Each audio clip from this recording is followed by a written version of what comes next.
नमस्कार, आप देख रहे हैं आज तक। आपके साथ मैं हूं सईद अंसारी। 14 जून को मुंबई में क्या हुआ? एक्टर सुशांत सिंह राजपूत ने आत्महत्या की या उनकी हत्या हुई? करीब 3.5 महीने से यह सवाल आज भी जस का तस बना हुआ है। पहले मुंबई पुलिस, फिर बिहार पुलिस, फिर सीबीआई, बाद में एम्स का एक्सपर्ट पैनल भी इसमें शामिल हुआ, लेकिन अभी तक किसी के हाथ कोई ठोस सबूत या ठोस नतीजा नहीं आया। एम्स के पैनल की जिस रिपोर्ट का आपको हमें सभी को बहुत बेसब्री से इंतजार था, वो रिपोर्ट भी अब आ गई, लेकिन उस रिपोर्ट ने इस गुत्थी को सुलझाने के बजाय कई और नए सवाल अब खड़े कर दिए। सुशांत सिंह ने आत्महत्या की या सुशांत की हत्या की गई? सुशांत की मौत को 106 दिन बीत गए। सीबीआई जांच शुरू हुए 40 दिन बीत गए, लेकिन सवाल जस के तस हैं। सुशांत ने आत्महत्या की या फिर उसकी हत्या की गई? एम्स की जिस रिपोर्ट को सुशांत केस में सारे तालों की चाबी समझा जा रहा था, वो भी आ गई, लेकिन सुशांत की मौत पर रहस्य के ताले अब भी खुलने के इंतजार में हैं। एम्स की रिपोर्ट में क्या है और इसका सुशांत की मौत से लेकर उठ रहे सवालों को ये रिपोर्ट किस नतीजे पर पहुंचा रही है, समझिए। एम्स पैनल की रिपोर्ट में जो पहली बात है वो ये कि सुशांत के विसरा में किसी भी तरह के जहर का अंश नहीं मिला। तो क्या ये तय हो गया कि सुशांत को जहर नहीं दिया गया?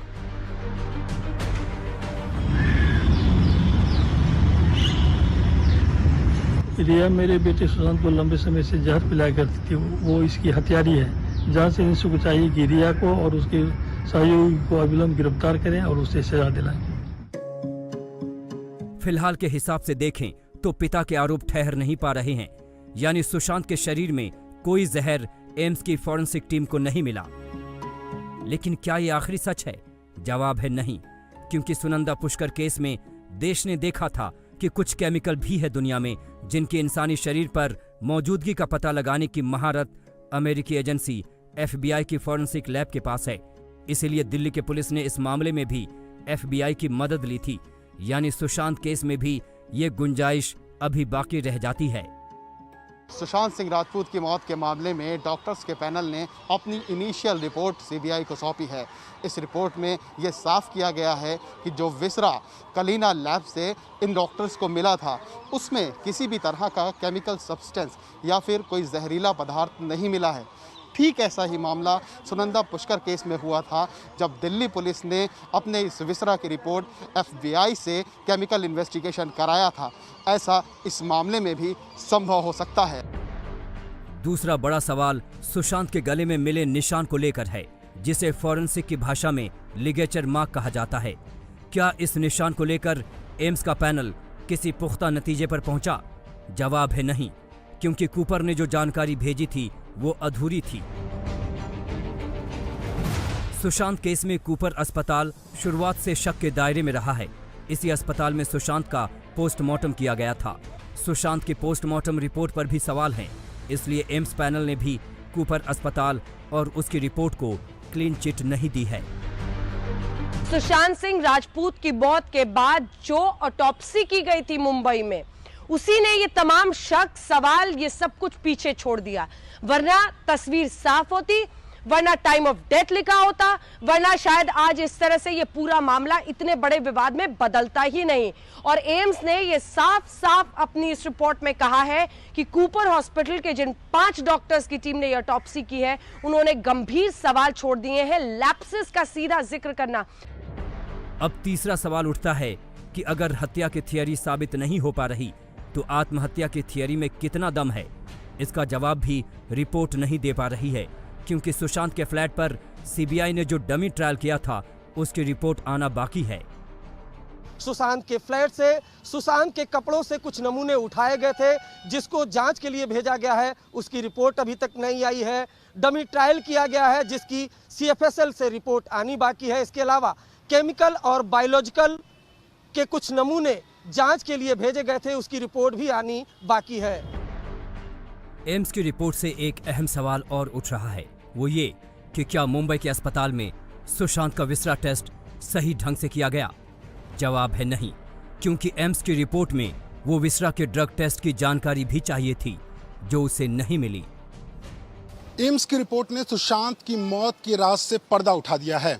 हालांकि सीबीआई की माने तो वो एम्स की रिपोर्ट को अपने पहले इकट्ठा किए गए सबूत, जिसमें कि लोगों के बयान, इसके अलावा क्राइम सीन का रिक्रिएशन और तीसरी और सबसे महत्वपूर्ण चीज जो इस मामले में आरोपी और संदिग्ध हैं उनके जो बयान दर्ज किए गए थे उससे मिलान करेगी। और मिलान करने के बाद सीबीआई इस नतीजे पर पहुंचेगी कि आखिरकार सुशांत की हत्या की गई थी या ये आत्महत्या का मामला है। तो क्या सुशांत की मौत का सच हमेशा अब सवालों के बीच ही उलझ कर रह जाएगा? क्या एम्स की टीम भी वो सच नहीं निकाल पाएगी जो मुंबई पुलिस की जांच में जाने कहां गुम हो गया? देखिए एम्स के पैनल के चेयरमैन डॉक्टर सुधीर गुप्ता का ये बयान। एम्स और सीबीआई दोनों की जांच एक ही दिशा में है। मामले के कुछ कानूनी पहलू भी हैं। एक तार्किक निष्कर्ष तक पहुंचने के लिए इन्हें भी परखने की जरूरत है। इसमें थोड़ा वक्त लग सकता है। एम्स की टीम सीबीआई के संपर्क में है। जरूरत होने पर आगे भी बैठकें हो सकती हैं। सीबीआई सूत्रों का कहना है कि अभी फिलहाल जो डॉक्टर्स के पैनल से रिपोर्ट मिली है वो कोई फाइनल रिपोर्ट नहीं है। अभी उन्हें सीएफएसएल की कई और रिपोर्ट्स का इंतज़ार है, जिसके बाद इसके कानूनी पहलुओं पर विचार किया जाएगा और एक फाइनल रिपोर्ट तैयार की जाएगी जिससे ये साबित हो सके कि ये मामला कत्ल का है या फिर खुदकुशी का। उम्मीद तो यही है कि पड़ताल तब तक चलेगी जब तक सच सामने नहीं आ जाता और सुशांत के लिए इंसाफ मांग रहे परिवार और करोड़ों लोगों को तसल्ली नहीं हो जाती कि दूध का दूध और पानी का पानी हो गया। उम्मीद ये भी है कि एक एक्टर की संदिग्ध मौत मनगढ़ंत आरोपों और सियासत का जरिया बनकर न रह जाए और अगर वाकई में कोई सुशांत का गुनहगार है तो अपने अंजाम तक पहुंचे। दिल्ली से अंजना ओम कश्यप, तंसीम हैदर और अरविंद ओझा के साथ मुनीश पांडे, मुंबई आज तक। सुशांत सिंह की संदिग्ध मौत को लेकर शुरुआत से आरोप और प्रत्यारोप का जो दौर जारी था वो अब तक बरकरार है। रिया और उसका साथ देने वाले केंद्र और बिहार सरकार पर राजनीतिक मंसूबों का आरोप लगा रहे थे, तो सुशांत का परिवार और उसके पक्ष में खड़ा हुआ बॉलीवुड का एक पक्ष इसके लिए नेपोटिज्म, मूवी माफिया से लेकर ड्रग्स कनेक्शन तक के आरोप लगा रहे थे।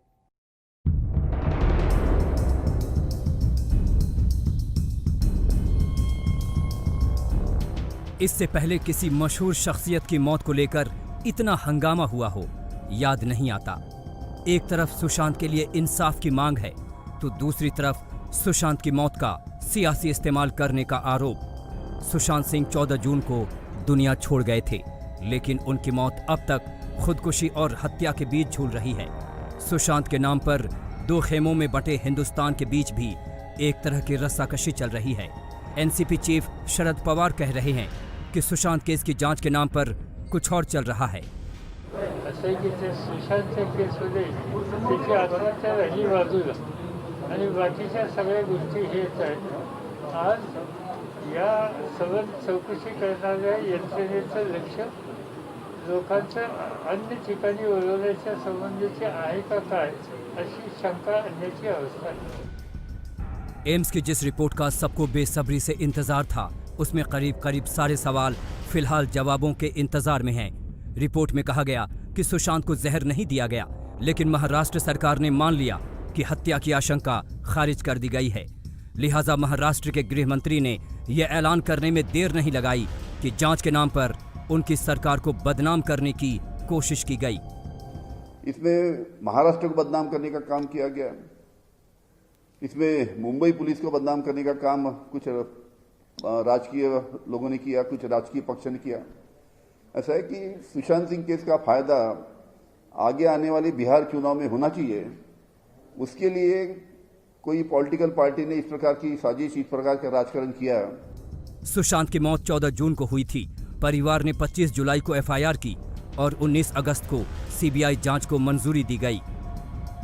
याद कीजिए करीब 3 महीने पहले का वो दौर जब सीबीआई जांच की मांग के लिए सुशांत के परिवार और उनके समर्थकों ने मुहिम चलाई थी और जांच की मंजूरी सुप्रीम कोर्ट से मिल जाने पर खुशी मनाई थी। लेकिन आज करीब 3 महीने बाद खुद सुशांत के परिवार के वकील को लगने लगा है कि सीबीआई जांच सही दिशा में नहीं जा रही है। परिवार को कुछ दिनों से एक ये एहसास जैसा हो रहा है कि कहीं न कहीं इस इन्वेस्टिगेशन को एक ऐसी दिशा में ले जाया जा रहा है जहां पर कि शायद सारी बातें ना आ पाए। कि सीबीआई सडनली शांत हो गई है और एनसीबी सडनली बहुत तेज हो गया है।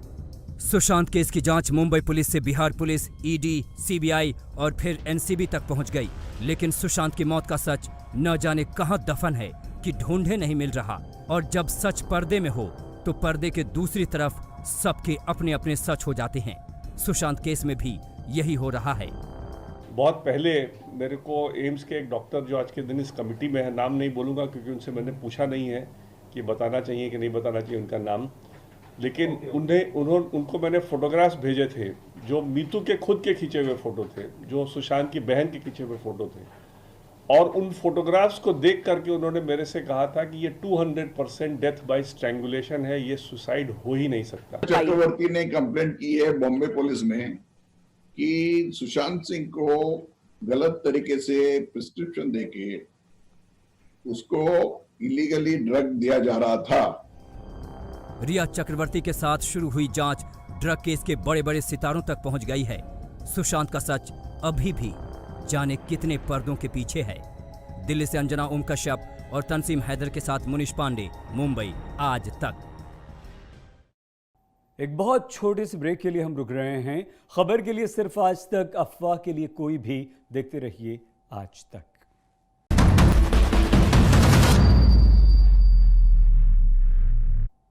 उधर रिया चक्रवर्ती को रिहाई का इंतजार है। ड्रग्स कनेक्शन को लेकर नारकोटिक्स कंट्रोल ब्यूरो की गिरफ्त में आई रिया की जमानत के लिए आज बॉम्बे हाई कोर्ट में सुनवाई हुई। अदालत ने अपना फैसला सुरक्षित रख लिया है।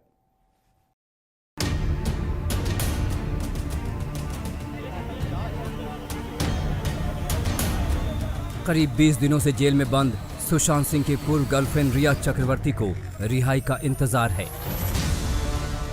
रिया और शोविक दोनों को ड्रग्स कनेक्शन केस में एनसीबी ने गिरफ्तार किया था।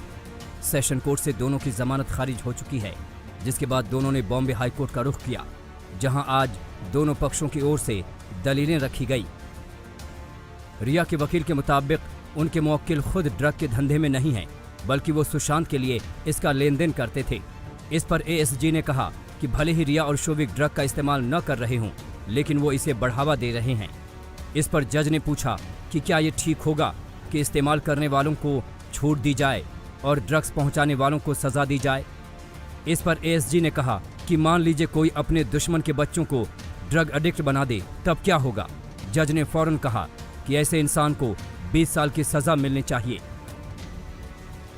रिया खुद एनसीबी के सामने कबूल चुकी हैं कि वो और भाई शोविक सुशांत के लिए ड्रग्स का इंतजाम करते थे, लिहाजा कोर्ट में उनके पास दलीलें बेहद सीमित थी। Yes, Sushant used to smoke marijuana और हाँ, वो काफी रेगुलरली पीते थे। मुझसे मिलने से पहले से पीते थे। इनफैक्ट केदारनाथ की शूटिंग या उससे जरा सा पहले से उन्होंने शुरू किया था ये। खबर के लिए सिर्फ आज तक, अफवाह के लिए कोई भी। नमस्कार, मैं हूं अंजना ओम कश्यप। हमें उम्मीद है ये वीडियो आपको पसंद आया होगा। लेटेस्ट खबरों के लिए यूं ही देखते रहिए आज तक, और इस वीडियो के पसंद आने पर लाइक, शेयर एंड सब्सक्राइब करना